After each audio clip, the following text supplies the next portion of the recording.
그다음 대물림형이 있는데요. 뭐 대물림은 여러분들 금방 이해하시겠죠. 부모 세대에서 외도가 있었는데 자녀 세대에서 그게 에, 재발되는 그런 경우죠. 실제로 이런 경우 되게 흔합니다. 물론 이것을 우리가 조심스럽게 해석해야 될 부분이 있는데요. 그건 뭐냐면, 부모 때에서 외도가 있었으니까 자녀 때에서 무조건 외도가 있을 것이다. 이렇게 너무 확정적으로 이 가설을 세우면 안 되고요. 결과적으로 부모 세대에 있었는데 나중에 자녀 세대에서 외도가 어, 재발됐다면 그때 우리가 이제 대물림형이다 이렇게 이제 이름을 붙일 수 있는 거거든요. 근데 이제 부모의 외도를 뭐 인지하거나 또는 목격하거나 경험하고 자란 자녀들은 사실 외도에 대한 그 위험성이 그러지 않은 가정에 비해서 높은 건 사실입니다. 이건 확률적으로도 그렇고요. 그런데 신기한 건 이런 게 있다는 거죠. 부모의 그 외도를 봤을 때는 이 자녀 세대들은 피해자였을 거 아니에요. 그때는 외도 행위를 하는 뭐 아버지든 어머니든 엄청 미웠을 거고 그 반대 피해자 측에 서 있는 또 다른 뭐 어머니나 아버지에 대해서는 최소한 동정심을 가졌을 거예요. 그러면서도 속으로 무슨 생각을 한다? 나는 이 다음에 어른이 되면 절대 외도의 외자도 하지 않을 거다라고 정말 마음에 칼을 품는 분들이 되게 많거든요. 그런데 이런 분들이 외도를 더 먼저 해요. 왜 그러냐면 나는 안 하겠다라고 이렇게 자꾸 마음으로 밀어내잖아요. 근데 항상 무엇을 머릿속에 염두에 둘까요? 외도라고 하는 걸 염두에 두고 살잖아요. 그러면 나는 밀어낼지 모르지만 내가 외도라고 하는 걸 뚝 붙잡고 있는 거거든요. 그 키워드를. 그러기 때문에 어떤 유혹이 오거나 어떤 욕망이 꿈틀거렸을 때, 내가 뭐 부모가 그랬을 때 우리 뭐 어머니나 아버지가 엄청 고통을 받았고 우리도 고통을 받는데 이게 나를 통제해 주는 게 아니에요. 반대 현상이 벌어지거든요. 어떻게 해요? 뭐 우리 아버지도 했는데 뭐 우리 어머니도 했는데 근데 다행스럽게 그 부모 세대가 뭐 그런 산전수전 공중전 다 겪으면서도 지금은 알콩달콩 산다 그러면 이런 분들한테는 더 왜곡된 신념이 생기죠. 그래, 뭐 우리 아버지도 했고 우리 어머니도 했지만 결과적으로 지금 60대 70대 돼서 알콩달콩 잘 사는데 뭐 나도 뭐 그럴 자신 있어. 우리 부부도 그럴 거야. 천만에요. 부모 세대는 그랬을 수 있지만 자녀 세대는 한 세대가 흐르면서 어떤 의식이라든지 이 외도를 바라보는 관점이라든지 이게 바뀌었다는 걸 생각하지 않고 부모 세대처럼 내가 외도하더라도 우리 세대도 그렇게 갈 것이다라고 하는 거는 정말 자기가 보고 싶은 것만 보는 확증 편향이에요. 그건 정말 자기 중심적인 사고거든요.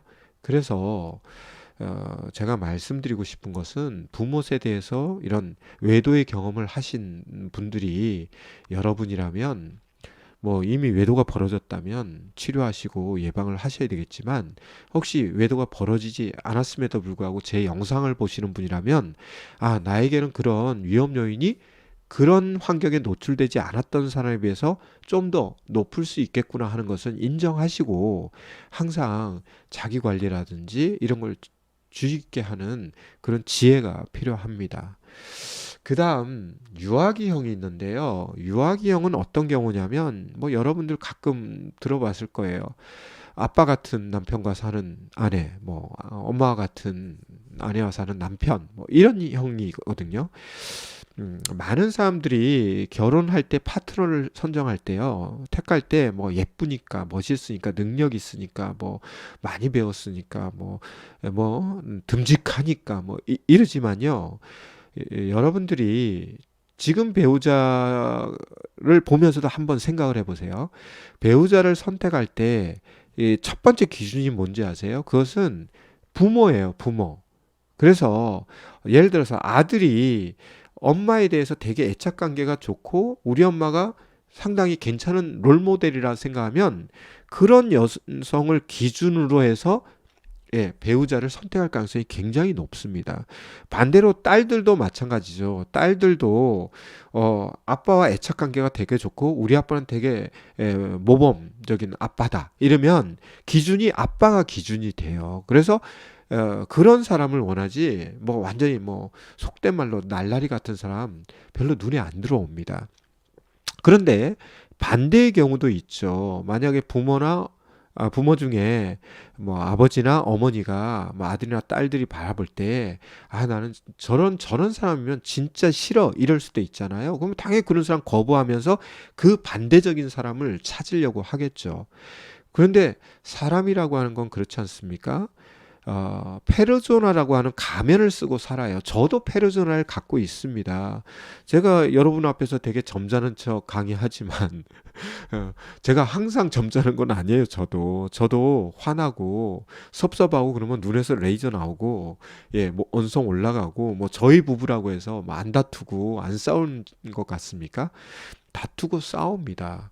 그러나 좀 더 그래도 이런 심리적인 분야를 배웠기 때문에 어떤 싸움의 방법이라든지 싸우고 난 다음에 그걸 아주 부드럽게 그리고 후유증 적게 부작용 적게 이렇게 해결하면서 넘어갈 뿐이죠. 뭐 저라고 안 싸우는 게 아니거든요. 그래서 저도 이 페르소나라고 하는 가면을 얼굴에 쓰고 있어요. 그러다 보니까 여러분들은 저의 페르소나를 보는 거고 저 역시도 다른 사람을 볼 때 그 사람의 페르소나를 보는 거거든요. 여러분들이 연애할 때 이 사람이 굉장히 A형이었는데 선생님 막상 결혼해 보니까 A형이 아니고 Z형으로 완전히 다르더라고요. 그건 지극히 정상 반응이에요. 왜 그러냐면 연애할 때는 가면만 보여줬거든요. 근데 집에 와서 가면을 벗었다는 거예요. 결혼 이후에. 따라서 우리는 누구든지 가면을 쓰고 있겠구나라는 것을 인지를 하고 있어야 되고 본인도 가면 쓰고 있다는 거 인정하셔야 돼요. 안 그러세요? 예. 사실 더 막 이렇게 애교 부리고 막 이렇게 막 귀여운 척하고 뭐 예쁜 척 하시는 분들이 속에서는 그 감정 노동이 엄청 심해서 그런 분들이 나중에 한번 막 분노한다든지 진짜 속된 말로 뚜껑 열리면요. 야, 저런 악마가 저 사람 속에 있었나 할 정도로 기겁을 합니다. 그래서 에, 이 유아기 형 같은 사람들은 사실은 자기 엄마 또는 아빠와 비슷한 사람들을 이제 배우자로 선택해서 안정감을 이제 취하거나 아니면 자기 엄마나 아빠하고 완전히 반대되는 사람. 예를 들어 부모가 부정적인 롤 모델이었을 경우는 그런 사람을 이제 선택해서 부모에게 받았던 것을 계속 누리거나 아니면 부모에게 받지 못했던 것을 배우자를 통해서 이제 얻으려고 하거든요. 근데 부부는 서로에게 아빠나 엄마가 되시면 안 돼요. 부부는 인격적으로 그냥 말 그대로 남과 여가 돼야 되고 남편과 아내가 돼야지 아빠 같은 남편, 엄마 같은 아내 이렇게 만약에 돼버리게 되면 그 부부는 일시적으로는 안정감을 느낄지 모르지만 시간이 점점점 흘러가면서 문제가 생깁니다. 예를 들어서 엄마 같은 아내를 둔 남편 같은 경우는 뭐예요? 아들이 되는 거잖아요. 그러니까 굉장히 의존적이 될 가능성도 있고 또 아내가 만약에 엄마 같은 역할을 하지 못하면 철없는 남편들은 그래요. 우리 엄마는 이런 것도 잘했고 우리 엄마는 반찬을 이렇게 했는데 하면서 엄마하고 자꾸 비교를 해요. 아빠 같은 남편과 사는 아내들도 마찬가지입니다. 상담에서 제가 이야기를 들어보면 막 자기 아빠 이야기 해가면서 우리 아빠는 얼마나 모범적이었는데요. 선생님 제 남편은 완전 X예요, Y예요, 막 이래요. 이런 분들이 유아기형인데요. 결국은 이런 부부관계 안에서 만족을 얻지 못하면 집에는 엄마를 두고 밖에서는 애인을 두는 거거든요. 집에서는 아빠를 두고 밖에 나가서는 애인을 두는 거거든요. 그래서 이 유아기형 같은 경우에는 내면 아이를 엄청 성장시켜야 되고 정말 과제가 많습니다. 실제로 이렇게 해서 외도가 벌어지는 경우도 있고요. 그 다음에 호기심형인 사람들은 사실은 이분들은 이제 과거를 추적해 가면 특히 이제 청소년기, 사춘기가 오면서 이제 성에 대한 호기심이 상당히 그 활성화된 분들이 이게 이제 성이 돼서 이제 호기심을 갖는 겁니다. 뭐 드라마를 통해서, 영화를 통해서, 또는 친구들이 뭐 애인 있으면 좋다 뭐 이러면 처음에는 아유 그 아니야 뭐 나는 안 해 이러다가 궁금해지잖아요. 과연 외도 관계를 맺으면 뭐 어떤 기분일까? 뭐 이런 거예요. 정말 사춘기 같은 소녀 같은 마음을 갖는 거거든요. 그래서 어떤 기회가 왔을 때 누가 뭐 애인을 소개해주면 이제 외도 관계를 맺거나 뭐 직장에서 자기 스타일이다 그러면 어떤 사감을 갖고 드디어 이제 사적 관계가 이루어지고 이러면서 이제 외도 관계가 형성이 되는 거거든요. 그래서 이런 분들도 보면은 그 청소년 때 이럴 때 충분히 어떤 자신의 어떤 호기심이라든지 이런 거를 좀 인생의 멘토라든지 부모라든지 또는 형제 자매 안에서 이야기를 하면서 그건 이런 거야 저건 저런 거야 하면서 어느 정도 해소를 했다면 이 성이 돼서는 아주 건전한 어떤 성인지라든지 또는 외도에 대한 어떤 예방적 의식을 가졌을 건데 그런 것들이 제대로 해결되지 않았을 때는 그 호기심이 발동되고 이 자극 추구 같은 게 굉장히 활성화되신 분들은 이제 호기심으로 아유 한 번만 딱 해보자 이랬다가 결국 이제 거기에 발을 빼지 못하는 그런 경우가 있죠. 그 다음에 이제 스트레스형이 있는데요. 이 스트레스형 같은 경우는 우리가 뭐 살면서 수많은 스트레스를 겪지 않습니까? 특히 이제 관계 스트레스도 있고 일과 관계된 스트레스도 있고 뭐 개인적인 뭐 별도의 또 스트레스가 있을 수 있는데요. 이런 스트레스가 생겼을 때 사람들은 이 스트레스를 어떻게든 줄이려고 하고 상쇄시키려고 합니다. 그래서 아까도 제가 말씀드렸지만 많은 분들이 무엇을 해요? 술 같은 거 마시면서 이제 뭐 하소연을 하거나 뭐 하여간 뭐 객기를 부리거나 하면서 그 마음속에 억압되어 있었던 부정적 감정들을 막 이렇게 발산을 하거든요. 근데 이 스트레스형 같은 경우에는 그것을 이제 외도로도 가서 품단 말이에요. 왜냐하면 외도 행위를 하게 되면 이 그것도 굉장히 몰래 하는 거지 않습니까? 이 사람 심리란 게 그렇거든요. 똑같은 그 꽃감이 있어도 부모가 이거 먹으라 하고 주는 거하고 몰래 훔쳐 먹는 거는 느낌이 다르거든요. 기분이 다르거든요. 예, 감정이 달라지거든요. 정서적으로 이 다르다는 겁니다. 그러니까 외도 관계를 누가 뭐 드러내놓고 하겠습니까? 특별히 뭐 다른 친구들한테는 뭐 자랑 겸 하든 어쨌든 자기 배우자한테는 숨길 거잖아요. 그러니까 조금 전에 제가 예를 든 것처럼 그냥 부모가 준 곶감을 먹었을 때야 그냥 아이 곶감 맛있네 하고 넘어가지만 예를 들어 부모가 숨겨놓은 거 몰래 훔쳐 먹으면 그 짜릿함 더하기 맛이 들어온단 말이죠. 그러다 보니까 이 스트레스형 같은 경우는 외도 관계를 맺었을 때 그 어떤 설레임 또는 기분 좋음 뭔가 좀 뭐라고 할까요? 음, 다른 사람들은 뭐 애인 없는데 나는 있다는 약간 우월감 뭐 이렇게 다 왜곡된 거지만 말입니다. 이런 걸 통해서 기분이 뭔가 붕 올라요. 그러면 이제 스트레스가 오더라도 기분이 쓱 업돼 있기 때문에 어때요? 스트레스에 대한 직접적인 어떤 고통이라든지 이런 게 어느 정도 상쇄가 된단 말이죠. 그래서 스트레스만 생기면 외도 관계가 형성돼 있을 경우 이제 외도 행위를 하면서 그 속에서 스트레스를 푸는 거죠. 그래서 이런 형태가 스트레스형이고요. 우울형은 말 그대로 우울한 분들이 그 우울을 달래고자 외도를 향해 가는 거거든요. 근데 여기서 말을 하는 우울이라고 하는 것은 여러분들이 슬픔이 아니에요. 슬픔이 아니고 근심이 많고, 그러니까 걱정이 많고, 염려가 많고, 그 다음에 답답함이 많다는 겁니다. 그래서 어떤 분들이 이 우울형이 많냐면, 내향적인 분들이 우울형이 많아요. 왜 그러냐면, 내향적인 분들은 자기 속에 이제 어떤 근심, 걱정, 염려가 있어도 다른 사람한테 잘 보여주지를 않으려고 그래요. 왜요? 다른 사람들이 내 이야기를 들으면 나를 의지박약자로 보지 않을까. 좀 나를 너무 연약한 사람으로 보지 않을까 하는 두려움이 첫째 있기 때문에 말을 하지 않고 또 내향형 자체가 이렇게 뭐 주저리 주저리 말을 하는 분들이 많지 않아요. 원래 기질적으로. 그래서 그걸 꾹꾹꾹 담아 놓는단 말이에요. 그러면 근심, 걱정, 염려는 담아 놓으면 어떻게 돼요? 점점점 이게 누적이 되면서 더 마음은 요동치는데 겉으로는 표현하지 않는 거죠. 자기의 연약한 부분, 이런 부분을 노출하기 싫어서요. 그러니까 어떻게 돼요? 이게 쌓이고 쌓이고 쌓이니까 어떻게 돼요? 답답해지는 거죠. 그래서 이 우울이라고 하는 거는 뭐 눈물 많이 흘리고 그런 형을 말을 하는 게 아니라 근심 걱정 염려가 많고 그러면서 속에는 답답함이 가득 차 있지만 그것을 겉으로 꺼내지 않는 사람들입니다. 그래서 이런 분들은 그러면 왜 외도를 하느냐 이렇게 물어볼 것 같은데요.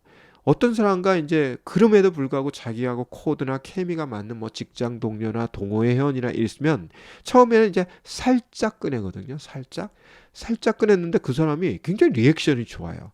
굉장히 뭐 나의 어떤 멘토처럼 어떤 코칭가처럼 심지어는 상담가처럼 이렇게 확 반응이 좋으면요. 그 사람한테는 전적으로 의지하거나 심지어 의존하고 심지어 집착하면서 야, 내 배우자한테는 요만큼 꺼내도 어? 그런 걱정 없는 사람이 세상에 어디 있냐? 너만 답답하냐? 나도 답답하다. 이렇게 받아치는데 오, 이 사람은 내가 뭐 정말 온갖 오물을 다 쏟아내도 다 받아주네? 하다 보면 이제 정서적으로 가까워지거든요. 그러다가 정서적인 것은 시간이 지나면 대부분은 성적으로 넘어갑니다. 예, 그리고 그걸 들어주는 사람 입장에서 그러니까 외도 상간자들이 당연히 들어주면서 이득이 있으니까 계속 들어주겠죠. 물론 그런 성정을 가진 사람도 있지만 그래서 이 우울형들 같은 경우는 자기의 우울을 달래고자 외도 관계를 맺는 거거든요. 문제는 이런 분들이 외도 관계를 끊잖아요. 타의에서 끊든 자의에서 끊든 그렇게 되면 우울감이 급상승해요. 그래서 결국은 외도 관계를 쉽게 못 끊고 또다시 외도가 재발되거나 새로운 외도 관계를 맺거든요. 이런 분들은 정말 아까 제가 중독형이 굉장히 심각하다 그랬는데 이 우울형 같은 분들은 다른 형들도 마찬가지입니다만 즉시 상담 치료 받으셔야 돼요. 경우에 따라서 약물 치료도 받으셔야 돼요. 마지막으로 불안형이 있습니다. 이 불안형 같은 경우는 뭐 인간이 가장 처음 배우는 어떤 감정이라고 할까요? 그게 이제 불안이라고 하는데 이거 역시 이제 원가족부터 불안을 갖고 이제 결혼한 핵가족으로 그 불안 유형을 갖고 오신 분들이 많거든요. 이런 분들 중에는 사람들을 잘 믿지 못한다거나 이런 분들이 있어요.